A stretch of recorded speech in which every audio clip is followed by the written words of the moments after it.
Hey guys, welcome back to our channel. இன்னைக்கு நம்ம channel அதை பற்றி பார்க்க போகிறோம்னா மாபெரும் யுத்தம் ஐபிஎல் 2025 மாபெரும் யுத்தம் ஆர்சிபி வெர்சஸ் சிஎஸ்கே வெல்ல போவது யாருக்கு வெற்றி வாய்ப்புகள் அதிகம் அப்படிங்கிற பற்றி இந்த வீடியோவில் பார்க்கலாம். அதுக்கு நம்ம சேனல் ஃபர்ஸ்ட் டைம் இருக்குன்னா மறக்காம சப்ஸ்கிரைப் பண்ணிங்க, கூட பெல் ஐகானை பிரஸ் பண்ணிங்க. சிஎஸ்கே வெர்சஸ் ஆர்சிபி ஒரு மிகப்பெரிய போட்டியாக தான் கண்டிப்பாக இருக்க போகுது. ஏன்னா சிஎஸ்கேவும் ஒரு போட்டி வின் பண்ணியிருக்காங்க, ஆர்சிபியும் ஒரு போட்டி வின் பண்ணியிருக்காங்க. பட் பார்த்தீங்கன்னா ஆர்சிபி வெர்சஸ் சிஎஸ்கே எப்பயுமே பார்த்தீங்கன்னா ஒரு வேற லெவலாக இருக்கக்கூடியது. ஐபிஎல்லே பார்த்தீங்கன்னா ரசிகர்கள் ஆர்வத்துடன் பார்க்கக்கூடிய மேட்சாக இருக்குது. ஏன்னா அந்த அளவுக்கு ஒரு சிஎஸ்கே வின் பண்ணுவாங்க ஆர்சிபிக்கு எகென்ஸ்டா. பட் பார்த்தீங்கன்னா இந்த இயர் சான்சஸ் யாருக்கு அதிகமாக இருக்கு அப்படிங்கிறத கம்பேர் பண்ணி பார்க்குறப்ப நிறைய பேர் பார்த்தீங்கன்னா கம்பேர் பண்ணி கண்டிப்பாக ஆர்சிபிக்கு தான் சான்சஸ் அதிகமாக இருக்குன்னு சொல்லிட்டு வர்றாங்க. அது உண்மையா அப்படின்னு கேட்டிங்கன்னா கண்டிப்பாக அதுக்கான சான்சஸ் இருக்கு. ஏன்னா ஆர்சிபி பொறுத்த வரைக்கும் ஒரு நல்ல லைனப்ல இருக்காங்க. பேட்டிங்கை பொறுத்த வரைக்கும் ஒரு வேற மாதிரி இருக்காங்க ஆர்சிபி. சிஎஸ்கே பொறுத்த வரைக்கும் கொஞ்சம் சொதப்புற மாதிரி தான் தெரியுது. ஏன்னா லாஸ்ட் மேட்சை பொறுத்த வரைக்கும் பார்த்தீங்கன்னா ஸ்குவாட் நல்லா தான் இருக்கு. பட் பார்த்தீங்கன்னா ஒரு மினிமம் ஸ்கோரே பார்த்தீங்கன்னா ஒரு அதிகமான ஓவர்ஸ் தேவைப்படுது. அவங்களுக்கு ஈஸியாக அடிக்கலாம். ஏன்னா பேட்டிங் லைனப் இருக்கு. அடுத்து ஒன்றும் கவலைப்பட தேவையில்லை. லாஸ்ட் விக்கெட்டே பார்த்தீங்கன்னா டெல்லிக்கு எகென்ஸ்டா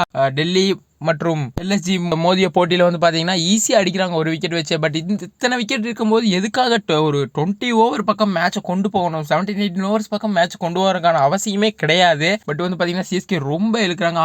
அந்த மாதிரிலாம் பார்த்தீங்கன்னா போனாங்கன்னா எஸ்ஆர்ஹெச்க்கு அகேன்ஸ்ட் எப்படி வின் பண்ண போறாங்க? ஏன்னா எஸ்ஆர்ஹெச் எப்பயுமே ஒரு 250 ரன்ஸ்க்கு மேலே தான் சேசிங்கே கொடுப்பாங்க.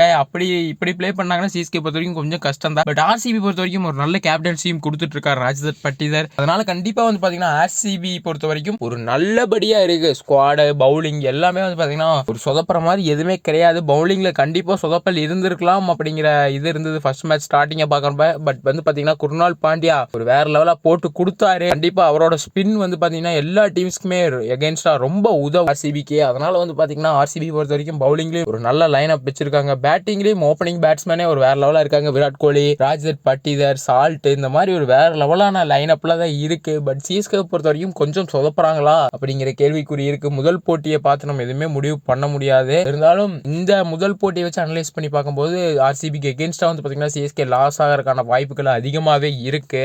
அதனால பார்த்தீங்கன்னா சிஎஸ்கே கண்டிப்பாக ஒரு நல்ல பிளான்ஸோட வரணும். கண்டிப்பாக ஆர்சிபி எல்லா இயர்ஸ் மாதிரியே ஈஸியாக வின் பண்ண முடியாது. கண்டிப்பாக ஆர்சிபி நல்ல லைனப்பில் இருக்காங்க. பேட்டிங் லைனப் ஒரு விக்கெட் போனாலும் இன்னொரு விக்கெட் நல்லா பார்ட்னர்ஷிப் அமைறதுக்கான வாய்ப்புகள் இருக்கு. அதனால பார்த்தீங்கன்னா சிஎஸ்கே பொறுத்த வரைக்கும் கண்டிப்பாக ஒரு புது பிளான் மற்றும் வெல் ப்ராக்டிஸோட வந்தால் மட்டுமே பார்த்தீங்கன்னா ஆர்சிபி வின் பண்ணுறதுக்கு வாய்ப்புகள் இருக்கும். ஆனால் கண்டிப்பாக இதே மாதிரி ஃபர்ஸ்ட் மேட்ச்சில் ப்ளே பண்ணுற மாதிரியே பார்த்தீங்கன்னா ஓரளவுக்கு தான் வந்தாங்கன்னா கண்டிப்பாக ஆர்சிபி ஈஸியாக வின் பண்ணிட்டு போயிடுவாங்க. ஏன்னா ஆர்சிபி இந்த வருடம் ஒரு முடிவாக தான் இருக்காங்க. அதனால பார்த்தீங்கன்னா கண்டிப்பா ஆர்சிபிக்கு பக்கம் தான் அதிகமான வாய்ப்புகள் இருக்கு. சிஎஸ்கே பக்கம் கொஞ்சம் குறைவான வாய்ப்புகள் தான் இருக்கு. இருந்தாலும் என்ன நடக்க போகுது அப்படிங்கிறது எல்லாமே நம்ம பொறுத்திருந்து பார்த்து தெரிஞ்சுக்கலாம். அது வரைக்கும் ஸ்டே டியூன்டு கைஸ்.